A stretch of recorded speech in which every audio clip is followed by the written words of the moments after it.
안녕하세요. 서희수 원장입니다. 이 어깨 통증으로 내원하시는 경우에 가장 높은 빈도를 차지하는 질환은 힘줄이 찢어지는 어깨 회전근개 파열입니다. 그런데 많은 환자분들께서 병원에 오시기 전에 봉합수술을 권유받고 오시는 경우가 있어요. 이 어깨 회전근개 파열은 저절로 치유되지 않거든요. 그래서 힘줄 파열을 그대로 둘 경우에 이 파열 부가 커져서 말려 들어가기 때문에 당장 수술하지 않으면 큰일 난다라고 얘기를 듣고 많이들 놀라서 오시는데요. 그렇다면 이 어깨 회전근개 파열은 진단되면 당장 수술을 해야 할까요? 그리고 수술을 하면은 정말 완치가 되는 것인지 수술에 따른 위험성은 없는지 한번 꼼꼼하게 짚어보도록 하겠습니다.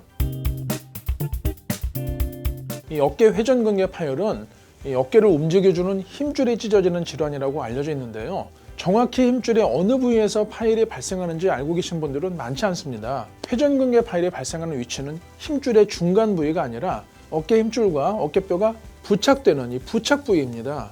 50세 이후 나이가 들면서 힘줄이 노화된다든지 혹은 반복적인 일이나 운동 등으로 인해서 힘줄이 뼈에서 이게 떨어져 나오는 거예요. 먼저 어깨 회전근개 파열에 대한 봉합수술이 어떻게 이루어지는지를 한번 살펴볼 필요가 있습니다. 실이 달린 나사를 뼈에 삽입을 하면서 시작이 돼요. 이후에 이 나사에 연결된 이 철사 같은 실이 있거든요. 이 튼튼한 실로 힘줄을 꼬맨 다음에 뼈에 당겨서 붙여주는 겁니다. 그러면은 약 1년에 걸쳐서 이 뼈에서 진이 나와서 뼈와 힘줄의 조직이 서로 엉겨붙게 되는 것이에요. 그렇다면 수술 후 재파열이 발생하는 이유는 무엇일까요? 이 첫 번째 이유는 인체가 치유될 때 같은 조직끼리는 잘 붙지만 서로 다른 조직끼리는 잘 붙거나 치유되지 않기 때문입니다. 하나는 힘줄, 하나는 뼈 조직이기 때문에 수술로 아무리 힘줄을 뼈에 단단하게 붙여놔도 조직 간에 실제적인 융합이 이루어지지 않습니다. 수술 후 당장은 이 실에 의해서 힘줄이 붙어 있는 것처럼 보여도 조직이 서로 엉겨 붙지 않으면 시간이 지나고 어깨를 움직이면서 봉합 부위가 다시 떨어져 재파열이 발생하는 것이죠. 두 번째 이유는 이 찢어진 조직을 붙인다 하더라도 이 재생이 되는 조직은 원래의 정상 힘줄이 아니라 흉터 조직이기 때문입니다. 이 섬유 조직, 흉터 조직은 원래 힘줄보다 강도가 떨어져요. 그래서 작은 충격이나 반복적인 일을 할 경우에 도로 파열될 가능성이 높습니다. 세 번째로 재파열이 발생하는 이유는 힘줄을 봉합을 할 때 많이 당겨서 붙이기 때문입니다. 이 파열이 되면 힘줄이 짧아지잖아요. 그러면 그 짧아진 힘줄을 원래 자리로 당길 때는 당기는 힘, 이 장력을 받아요. 그런데 이 힘줄은 당기는 힘에 매우 취약합니다. 그래서 시간이 지나면서 그 주위가 잘 붙지 않고 도로 당겨져서 찢어지는 것이에요. 마지막으로 수술 후 재파열이 일어나는 이유는 힘줄과 뼈의 부착부는 원래 혈관 분포가 매우 약한 곳이기 때문입니다. 이 혈액 공급이 잘 안 되는 부위는 봉합을 해도 서로 붙지를 않아요. 붙지 않기 때문에 재파열이 되겠죠. 저희가 수술 후에 많이들 환자분들께 담배 꼭 끊으세요 라고 말씀드리거든요. 담배의 니코틴 성분이 어깨 힘줄 주변의 혈관을 수축을 시킵니다. 혈액 공급을 방해하기 때문에 힘줄이 엉겨붙지 않고 재파열이 되어버리는 것이에요. 결론적으로 봉합수술을 하여도 회전근개 파열 부위가 잘 치유되기가 어렵다 보니까 수술 후에 재파열되는 빈도는 통계적으로 약 20%대에서 50% 이상까지 이르는 것으로 보고되고 있습니다. 즉 봉합수술 후에 찢어진 어깨 힘줄이 100% 잘 붙는다면 당연히 수술을 해야 되겠죠. 그런데 수술 후 재파열되는 확률이 최소 20%대에서 50% 이상 이르고 한번 재파열된 힘줄은 이 치유력이 더 떨어지기 때문에 수술을 해도 또 재파열이 될 확률이 높습니다. 그리고 힘줄이 설사 잘 붙어 있다 하더라도 이 겉보기에는 구조적으로 이어져 있지만 힘줄 자체의 질이 떨어져요. 따라서 미국 정형외과 학회는 어깨 회전근개 파열로 진단되었을 때 파열 크기가 3cm 이상 대형 파열이거나 비수술적 치료를 충분히 한 12개월 이상 하였음에도 통증이 너무 심한 경우에 한해서만 수술을 해라 라고 권유를 하고 있고요. 이 외의 경우에는 우선적으로 비수술 치료를 먼저 시행할 것을 권고하고 있습니다. 결론적으로 어깨 회전근개 파열로 진단되었다 하더라도 무조건 당장 수술을 하는 것은 옳지 않고요.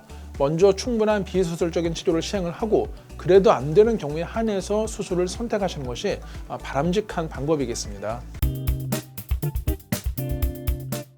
최근에는 수술하지 않고도 회전근개 파열을 치료하는 다양한 방법들이 개발되어 있어요. 이 생물학적 치료 혹은 생물학적 보강술이라고 하는데요. 이 방법은 수술하지 않고도 이 조직의 치유를 돕는 성분이나 콜라겐 등의 생체 재료를 주입을 해서 이 손상된 조직을 잘 이렇게 복원되도록 하는 그런 최신 치료법입니다. 어깨에서 사용되는 대표적인 이 생물학적 치료로는 이 바이오 콜라겐 주입술이 있습니다. 힘줄 강화술이다라고도 불리는데요. 먼저 어깨 부분 마취를 시행을 합니다. 어깨 부분 마취만을 시행을 하기 때문에 이 고령의 노인분들도 좀 편하게 받으실 수 있는 특징이 있겠고요.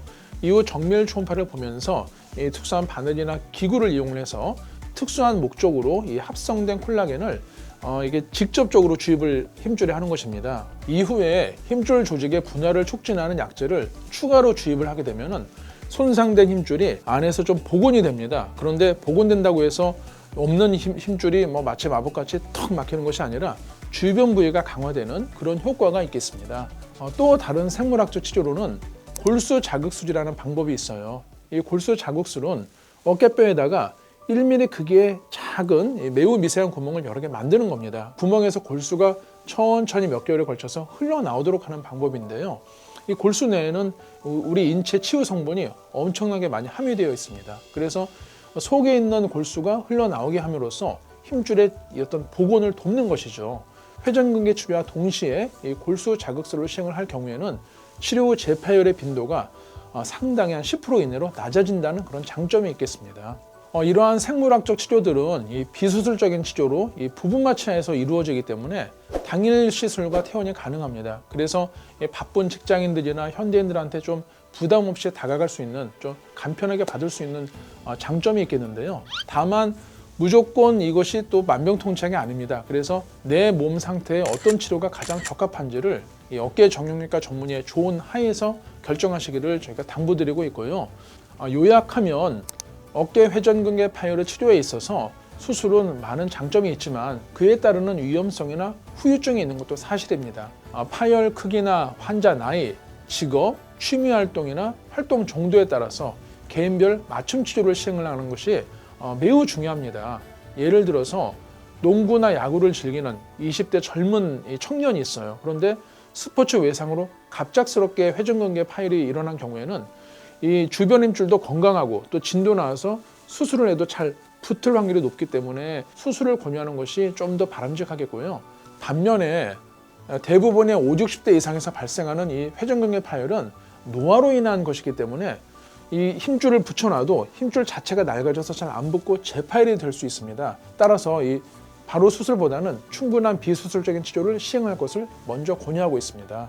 내 몸 상태에 맞는 적절한 치료를 이 정형외과 전문의와 잘 상담하셔서 아주 신중하게 올바른 결정을 하시길 바랍니다. 그래서 건강한 어깨를 오랫동안 유지하시기를 당부드리고 싶습니다. 지금까지 정형외과 서희수 원장이었습니다. 감사합니다.